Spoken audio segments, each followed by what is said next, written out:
Hello, everyone. Steve Baue here from ERC Counselors and Consultants. Welcome. Today, we're going to talk about returning to work. And for some of us, myself included, it's been a while since we've actually been in the office, back into the work environment. And so that may garner some emotions like anxiety and stress. So we want to talk about that today. And who better to talk about that with than one of our counselors from ERC? So we have Lisa with us today. Welcome, Lisa. Thanks. Hi, Steve. Hi. So what we're going to do is I'm going to ask some questions that I think most of us would have about returning to work, and we'll maybe get some tips and some strategies from Lisa. So Lisa, let's just start off.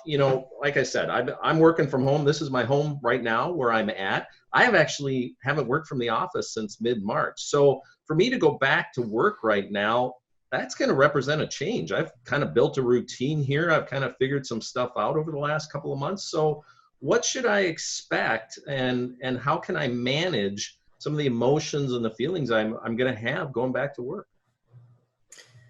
So those are good questions, Steve. It is true. There are going to be changes, and there's a transition. Just like you had a transition when we first found out about COVID and had to go from our office to our homes. There was this period of adjustment that we had.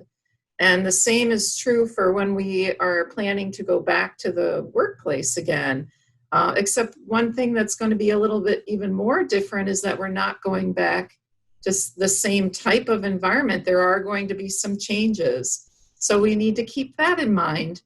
And so keeping that in mind, our transition may even, feel like it's a little bit more tricky because we think we're going to go back and do the same things we had done before in the office. When in reality, there are going to be things that are going to slow us down a little bit. Like, for instance, if you're required in your area to wear a mask, that takes a little time to put your mask on, get into your building, and sometimes we're also required to wash a little bit more, clean things off. So I think those kinds of things are going to play a role in taking up some time in your regular workday.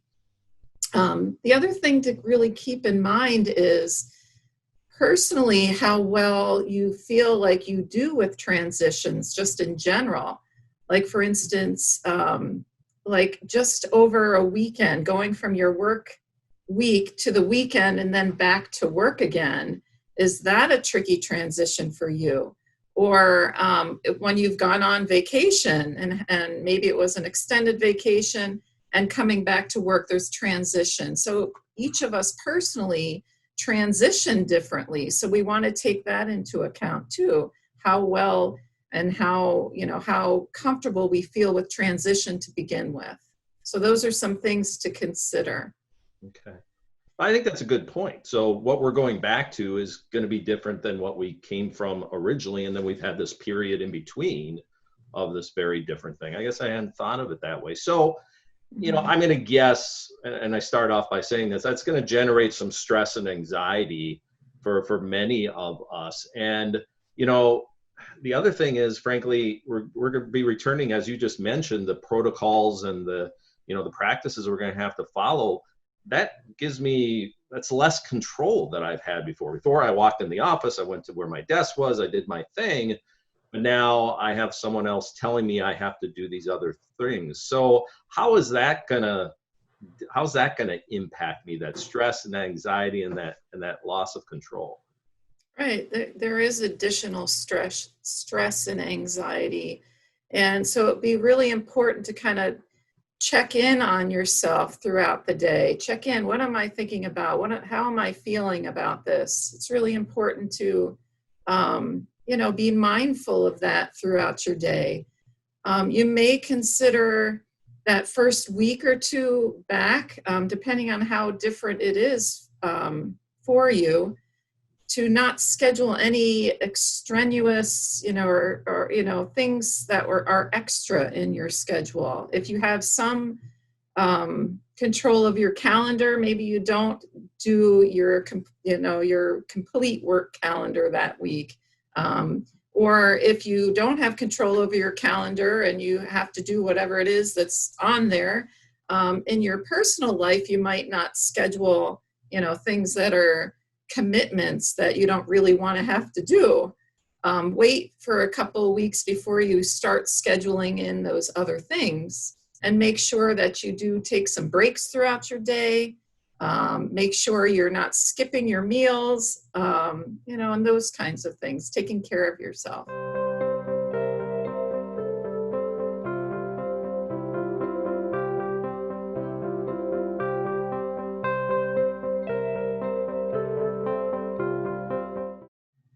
All right, for this one, Lisa, now that I'm going back into the work environment, we've already said, this is going to be different from what before, but the whole fact of just going back to work is causing a level of stress and anxiety for me. And, I'm going to have really kind of less control than I've had before, because now there might be procedures and protocols and, certain things that I have to do on top of my job to comply with what my organization is asking me to do. So what do I do with that stress and anxiety that this might be causing for me? Well, it's really important, Steve, to pay attention throughout your day. Check in with yourself about how you're feeling, about what you're thinking about. It's really important to also look at your calendar. If you have some control with how you schedule your day, then I would suggest not scheduling a full load for your first week or so. And that also depends on how comfortable you're feeling with this transition. If you don't have control over your calendar and you have to kind of hit the ground running, then it's really important to look at your own personal schedule and try not to schedule other commitments that are not enjoyable or refreshing. Like, for instance, don't schedule all your doctor, dentist, chiropractor that week. Don't schedule to do a bunch of other things that you feel are added tasks. Instead, make sure you're kind of freeing up some of that personal time so that you can have a little bit more relaxation. Or if you are a person that likes to have something to look forward to, and be active, then make sure those are those things that are fulfilling to you, that actually do refresh you, so that, you can get through the rest of your week and feel like you aren't just go, go, go. Okay. So you're saying don't, either through work, don't jump all the way back in 100%, 110%. And if I can't directly control that, don't make my personal life 110% for that first Right. week or two coming back as well. Okay, that's a good one. What else? Exactly. So some other things too during your week, during your day when you're at work, making sure that you take some breaks for yourself, where you're not just constantly focusing on what you're doing, but take some breaks. So taking a break might mean you're not on a screen, you're not on your computer, you're not on social media or the news looking at, what's happening next in the world, that you really take a brain break. Sometimes it would look like using the idea of 5, 4, 3, 2, 1, where 5 things that you see, look around your office. What are 5 things that you see? 4 things that you can touch. 3 things that you can hear. And so that takes a little bit of a pause when you have to actually listen to what you can hear. Mm-hmm. 2 things that you might be able to smell. And then the last would be to take a nice deep breath, relax your body. And that's part of that checking in again throughout your day. A lot of times our stress first comes through our bodies. Our bodies tell us, hey, things aren't feeling right. So check in with your shoulders. A lot of times our shoulders are up to here. Check in with your jaw, that you're not clenching. And if you feel like, yep, my shoulders are up here or I'm clenching, relax that. It might be. I think everybody watching this just had their shoulders drop and their jaws. That's right. Hearing that. Just relax your body. If your hands have been clenched, relax your fingers, uncross your legs. So it's basically checking in with yourself and trying to relieve that stress through your body and through your mind by taking those brain breaks throughout your day. So it's really creating some space for your brain Yes. to, right, to give it that breather, right, to give it that thing. Hmm. I like that 5, 4, 3, 2, 1. I really like it. Yeah, it's something easy to remember, and it's thinking about using your senses. Yeah. Yeah. What else? What else can I do? Again, I got some anxiety, some stress. I got that energy that I gotta, burn off. Is there something else I can do to help combat that? Yeah, I've heard from many people, since all of this has been going on, that they've gotten away from some of their regular routines. And so it's really important to kind of get back into those healthy routines of exercise. And I'm not saying you have to run a marathon. I'm saying, like, just get outside, walk around, just doing some movement. It might be going for a bike ride if you enjoy doing that. But the main thing is to kind of get some of that, again, we're looking at our bodies, get that stress out of our bodies. And one way to do that is through movement. Some people enjoy things like yoga, those types of things. Some people like to lift weights. But it could be anything that you enjoy, but the point of it is to get your body moving. Well, we've talked about, right? This is one operating system. So, what you're doing physically is going to impact your mental health. What you're doing mentally is going to impact your physical health. It's all Yes, interconnected. Okay. it's All all right. it's all connected, All right. right? Okay. Great tips. Those are great tips.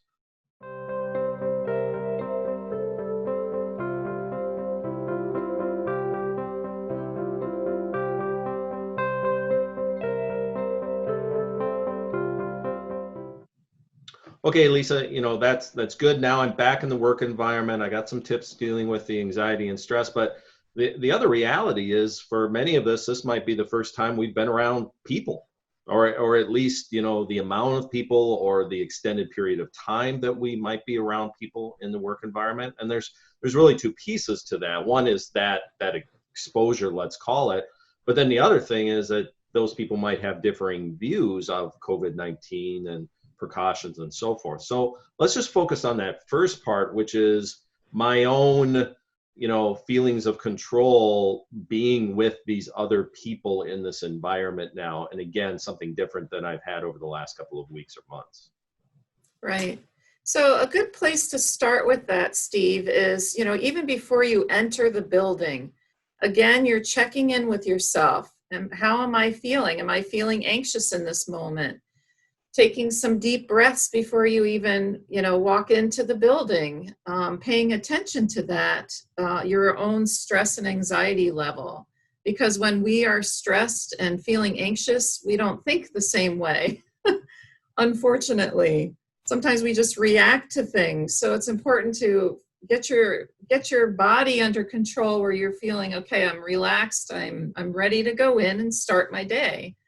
And so when you go in there, some of the things that you have control over are, for instance, washing your hands. If your employer or your company has those things available already, things to wipe down, your hand sanitizer and that sort of thing, great, use those things. And, you can use them as often as you'd like to and that you feel comfortable with. If your company doesn't supply that, then, make sure you bring your own and use that to your comfort level. So those are the kinds of things you have control over, is what your decisions are. And also, preparing yourself to go in and feel less anxious. So focus on those things that I have the control over and make sure that I'm keeping my head in the right space in terms of reacting to what's around me. Okay. Right. So now, again, we're going to have people that are going to have differing views than ours. And that's not saying they're right or wrong, but there's chances are there's going to be some people that their views are different. So how do I manage those relationships? How do I manage those conversations with people? Do I have those conversations with people? Do I want to have those conversations? Right. Right. Do you go in with the mask and you're noticing nobody else is wearing one, or do you not wear one and everybody else is, and they're giving you the slanted eye? Right. Wear that mask, or what are you wearing that mask for? Right. So those are good points. What you want to do in those situations is think about, that acknowledge that we are going to have differences of opinions, that we aren't all going to be on the same page. So there's a couple ways to approach it, though. You can set boundaries on whether you even have the discussion or not. It really is up to you whether you want to have the discussion of what your views are. The other would be, to be respectful to what anyone else's views are. If you want to, you can acknowledge with each other, yeah, we have differing views. How did you come, about thinking the way that you think? If you want to have that discussion, taking on more of a curious approach, some curiosity and respect that, an understanding that we don't all think the same way, and that's okay. And what we have control over is, like I said before, how you want to conduct yourself. I think in most places, they're still recommending 6 feet apart, and they are still recommending masks and things like that. So, following what your guidelines are at work and following what the CDC recommends, those are all important things.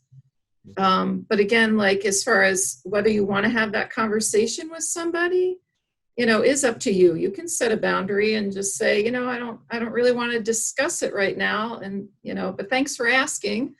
Or you could say, hey, yeah, sure, we can discuss this. Tell me about, and taking on that curiosity, that finding out, what their opinion is and respecting that they might have a different opinion than you. I saw, I was reading an article about this in preparation, and there was an interesting article that said, or a line in the article that said, vulnerability has many faces. And so everyone's carrying these emotions along with them, but how they get displayed, how they get shown to others can be quite different. The root emotion may actually be very similar to yours. But how it's getting displayed and how you're viewing it could be quite different. But I just like that line that, vulnerability has many different faces. They acknowledge we're all going through something, right? We're all carrying something with us right now. And I like that idea of, respect and curiosity and really even a level of gratitude to recognize that everyone's going through something right now. That's right. That, we are in this together. We are experiencing, maybe it's not exactly the same way. We aren't necessarily all in the same boat, but we are all in the same storm, right? So respecting that, also our own person, what we each personally bring to the table. Some of us have more anxiety about it than others. And so, it may come across differently. So I might be a little more short-tempered when I'm, feeling anxious about something. But so one of the things that I try not to do, I try to do is check myself. How am I feeling? Again, check in with yourself.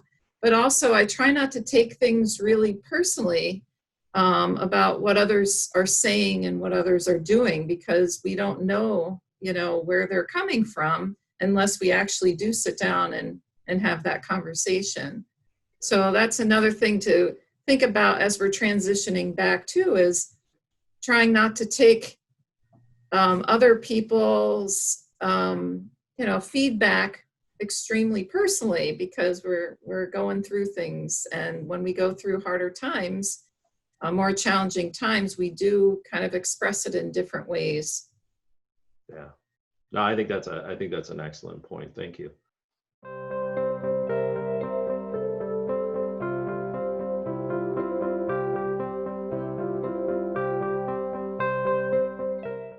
Okay, Lisa, we've covered the whole idea of this is going to be different going back to work. We've talked about the possibilities of anxiety and stress of being back at work and how we deal with that. The fact that we're going to be around people and some of those people might have differing views. Why don't we end with this? What are some just good basic mental health tips and strategies that I can do to, to just help me get through difficult times?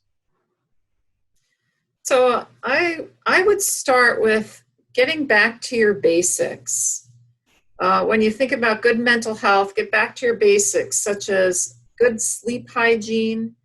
If you haven't already gone back to work, it's really important to start that change of your sleep habits. Sometimes when we've been home in our home offices, we're going to bed a little bit later, we're getting up a little bit later. We're kind of adjusting. It's almost like what kids do over summer break. And before it's August and they're up at 11 and they're sleeping till noon. And so you want to start that routine. If you haven't gone back to work yet, start to, at least a week in advance to get into a regular sleep routine. Go to bed at a reasonable hour so that you have enough hours of sleep for when you have to get up for your commute back to work. Okay. So your sleep, that would be the first. Looking at what you're eating, what you're putting in your body is really important. That's part of basics, that you're drinking enough water, that you're eating healthy foods that are efficient, that give you the energy. Sometimes when we've been home and we're stressed, we tend to eat a little more of the carbs and a little less of the veggies and protein. So I wasn't supposed to be eating my chocolate Moose Tracks ice cream with caramel sauce before this? Well, it's okay to eat those things, but we want to also make sure it's balanced. Okay. All right. Balance. Got it. Yeah, some balance. The other, what I had mentioned before, is having some type of movement through your day, your exercise, making sure you get that back in again, so that's another way to relieve stress. One thing that we really didn't talk too much about was connecting with people. I know we kind of talked about, oh my goodness, I'm going to be around people. But it's really important because we as human beings need connection. That's another part of good mental health. The more we're isolated, the harder it is on our brains, and our brains get sad when we're not connecting. So, connecting with people that are supportive, making sure you are touching base with family, friends, the people that, that you care about. So that's really important to make those connections. Enjoyable activities, making sure that you're doing things that, like I said before, rejuvenating you, not just doing things to do things, but to rejuvenate. So whether you're more into the artistic, do some artistic things. If you're more into reading, that you make sure you plan each day to have something that you're looking forward to that kind of recharges you so that you can go on the next day and do this all over again. Another thing would be, and I think, Steve, you touched on it before, was gratitude. Like thinking about, there's a couple ways I guess you could think about it. One is like looking for the opportunities that, that you have been able to take advantage of in this time. Like, hey, I was able to be around my family a little bit more, or I was able to step outside and, have lunch outside when maybe at work I wasn't able to do that. So looking at those opportunities you have, reminding yourself of that, the gratitude of, I'm grateful that I have my job. I'm grateful that, that I've had this time with my family. So it's looking at even just the small things, like I'm grateful that it's the sun is shining today. I'm grateful that I have a cool shower on this hot day. So looking at reminding yourself of those things that we can be grateful about. Okay. A couple other things, the relaxation, making sure you have some relaxation, adding humor to your day. When we're stressed out, a lot of times we lose our humor. And so, sometimes even if you wanted to look online at funny jokes, look up jokes, but adding humor into your day is really important. Another thing that I wanted to talk about was, again, checking in with yourself, making sure you're checking in with yourself throughout your day. sometimes people set little alarms, like, okay, I set it for 11 o'clock and the alarm will go off and it just reminds me, oh, check in. This is my morning check-in. How am I doing? Maybe you set one for later in the afternoon and check in again. How am I doing? So little reminders like that can be helpful.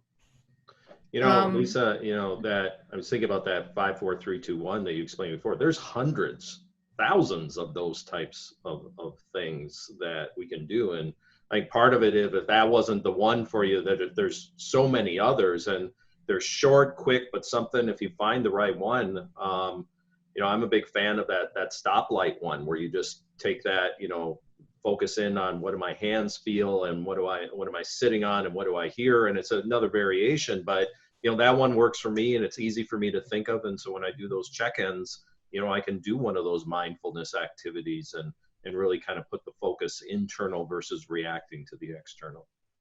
Right, exactly. With mindfulness, it's just, being present right in your moment. A lot of times we spend our time thinking about what's next, or we think about what already came, what happened already. And so as much as you can bring yourself to this present moment is really important.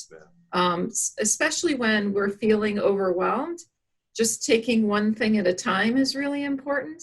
Like I don't have to do the whole week. I'm looking at going back to work. Oh my gosh, what's my week going to look like? Mm-hmm. When you notice you're looking at what's my week looking like, get back to just where you are right now. Sure. I just have to do today, right? So it's looking at one thing at a time. Wow. So yeah, there are lots of different kind of mindfulness and checking in with yourself and being present in that moment. That can be really helpful. Breathing, even though sometimes people say, breathing, what's that going to do? I'm doing it right now, not even thinking about it. Right. But taking a few moments, I always like to say, do 10 repetitions of breathing in and breathing out. Do a 10 repetitions, like you're at the gym and you're doing 10 reps of, sit-ups or push-ups. Do 10 repetitions of just breathing and then noticing if your body is feeling more relaxed. If it's not, do another 10 repetitions. So those are all important things to do as far as checking in mindfully with yourself. Yeah. No, I think those are great tips, Lisa. Anything else that you want to share in terms of, the going back to work and all the things that it can create, both positive and less than positive? Yeah, I think it's really important to notice your self-talk and that you're gentle with yourself. We talked a little bit about looking at another's perspective when you have different viewpoints, that you want to be gentle with other people, but also notice your own self-talk. Are you being too hard on yourself? Are you pushing yourself too much? That, remind yourself that you're just doing the best that you can. Be gentle with yourself. I think that's a great way to end this. Let's all be a little more gentle with ourselves as we go forward.